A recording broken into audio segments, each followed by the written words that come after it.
नमस्कार दोस्तों।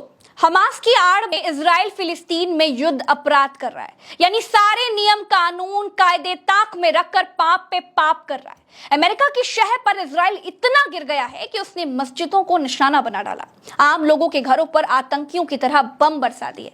दोस्तों, आज की तारीख का सबसे बड़ा सच ये है कि अमेरिका के सारे पिछलग्गू देश हमास को आतंकी संगठन कहते हैं और अरब देश जो अमेरिका के पिछलग्गू नहीं है वो हमास को आतंकी संगठन नहीं कहते हैं। तो आतंकी संगठन हमास ने फिलिस्तीन पर इजराइल के अत्याचारों का बदला लेने के लिए और अपनी जमीन इजराइल के कब्जे से छुड़वाने के लिए गाजा से इजराइल की तरफ 5000 रॉकेट दाग दिए। लेकिन बदले में इजराइल ने क्या किया? इजराइल ने गाजा पर रॉकेट दाग दिए। इजराइल ने हमास से 4 कदम आगे बढ़ते हुए जहरीले और प्रतिबंधित फास्फोरस बम भी चला दिए। विमानों से बम बरसाने शुरू कर दिए। गाजा के रिहायशी इलाकों में बेगुनाह लोग मारे जाने लगे। क्या फर्क रह गया इजराइल और हमास में? हमास ने भी रिहायशी इलाकों पर बम बरसाए और बदले में इजराइल ने भी आम लोगों की जान की चिंता न करते हुए गाजा शहर पर बम बरसा दिए। इजराइल तो पढ़ा लिखा है, जिम्मेदार देश है, अमेरिका का चेला है। क्या अमेरिका युद्ध में आम लोगों को मारे जाने का समर्थक है? दोस्तों, अमेरिका के पिछलग्गू एक भी देश में हिम्मत नहीं है कि वो ये पूछ पाए कि हमास तो आतंकी संगठन है, जैसा उसने किया वैसा ही इजराइल कर रहा है। तो फिर इजराइल कौन सा शांति का पुजारी है? हमास बेरहम है तो इजराइल महाबेरहम है और बुज़दिल भी है। अगर ऐसा नहीं होता तो धार्मिक जगहों पर बम नहीं बरसाता।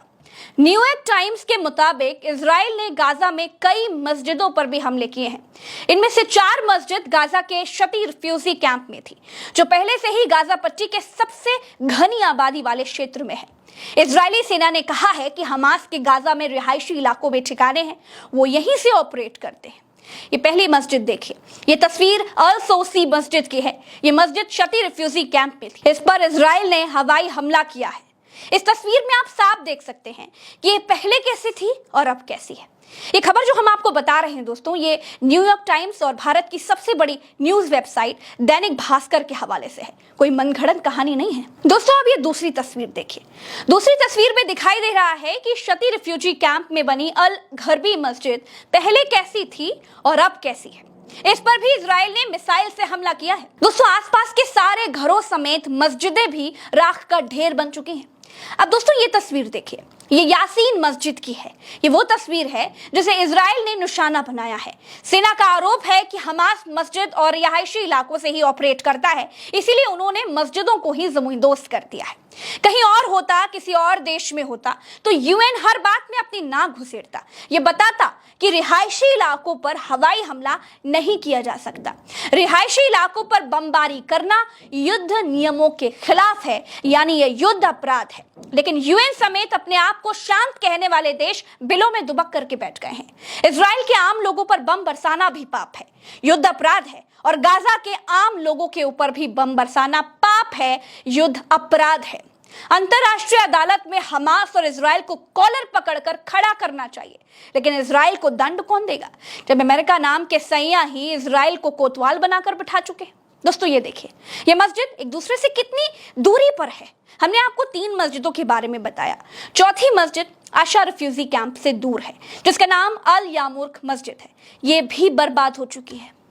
दोस्तों, फिलिस्तीन और इजराइल के युद्ध के बीच अरब देशों में बहुत बड़ा बदलाव देखने को मिल रहा है। एक दूसरे के कट्टर दुश्मन सऊदी अरब और ईरान के बीच शीर्ष स्तर पर बातचीत हो रही है। सऊदी के क्राउन प्रिंस मोहम्मद बिन सलमान ने ईरान के राष्ट्रपति इब्राहिम रईसी से गाजा पट्टी के हालातों पर फोन पर चर्चा की है। अगर सऊदी, ईरान और इराक फिलिस्तीन को न्याय दिलाने के लिए एक साथ खड़े हो जाते हैं तो अमेरिका को इजराइल से भागना पड़ जाएगा। अभी अमेरिका तो इसलिए निश्चित है क्योंकि जो फिलिस्तीन के पड़ोसी देश हैं उनको अमेरिका और इजराइल ने मिलकर अपने एहसानों के नीचे दबा रखा है। जैसे मिस्र का ही उदाहरण ले लेते हैं। मिस्र इजराइल के बगल में है, लेकिन बहुत कम लोग ये जानते हैं कि मिस्र पहले उन अरब देशों में शामिल था जो इजराइल को अपना दुश्मन मानते थे। मिस्र ने इजराइल के खिलाफ कई जंगें भी लड़ी हैं, लेकिन जब 1973 में एक युद्ध में इजराइल ने मिस्र यानी इजिप्ट के इस स्वेज नहर वाले इलाके पर कब्जा कर लिया था, उसके बाद मिस्र और इजराइल के बीच एक समझौता हुआ था कि अगर मिस्र ये वादा करे कि इजराइल पर कभी हमला नहीं करेगा और इजराइल को एक देश की मान्यता देगा, तो इजराइल मिस्र को स्वेज नहर वाला एरिया वापस कर देगा।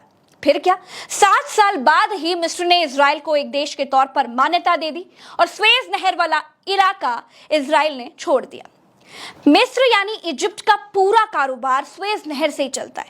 मतलब कि लाल सागर और भूमध्य सागर को जोड़ने के लिए मिस्र ने अकाबा की खाड़ी के पास से एक नहर खोदी है, जिसे होकर के एशिया के सारे जहाज यूरोप और अमेरिका की तरफ जाते हैं। एक जहाज इस स्वेज नहर से निकालने के लिए मिस्र लगभग 1 करोड़ रुपए लेता है।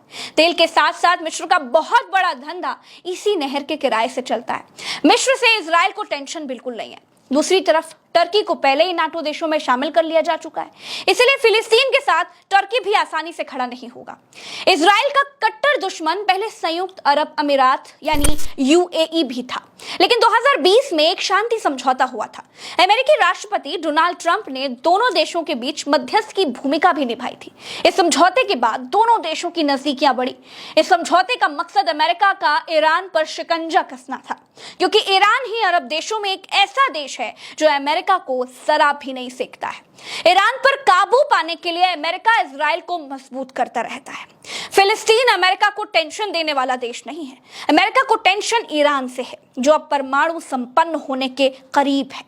ग्लोबल फायर पावर इंडेक्स के मुताबिक दुनिया के 136 देशों की सेना की लिस्ट में ईरान 13वें नंबर पर सबसे बड़ी सेना रखने वाला देश है।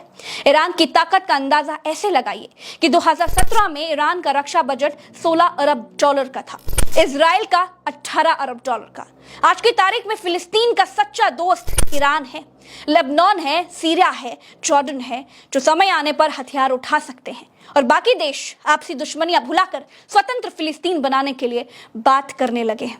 दोस्तों, गाजा के भीतर इजरायली सेना घुस चुकी है। अल जजीरा की रिपोर्ट के मुताबिक अब तक 1300 इजरायली मारे जा चुके हैं, 3400 घायल हैं। फिलिस्तीन में 1900 लोग मारे जा चुके हैं। गाजा में 7670 घायल हैं। क्या इजराइल से यूएन कभी ये पूछ पाएगा कि गाजा के भीतर आम लोगों के घरों पर बम क्यों बरसाया जा रहा है? हमास तो आतंकी था, तुम तो आतंकी नहीं थे। हमास के साथ हजारों लोगों को घुन की तरह क्यों पीस डाला? यूएन ने ही फिलिस्तीन और इजराइल को बनाया है। यूएन को पूछना चाहिए कि आपने अरबों की जमीन पर कब्जा क्यों किया, लेकिन यूएन मुंह में दही जमा कर बैठा है। अगले वीडियो में मैं आपको बताऊंगी कि महात्मा गांधी ने यूएन को कैसे लताड़ा था। चैनल को सब्सक्राइब करिएगा और पेज को तुरंत अभी फॉलो जरूर कीजिएगा। नमस्कार, जय हिंद।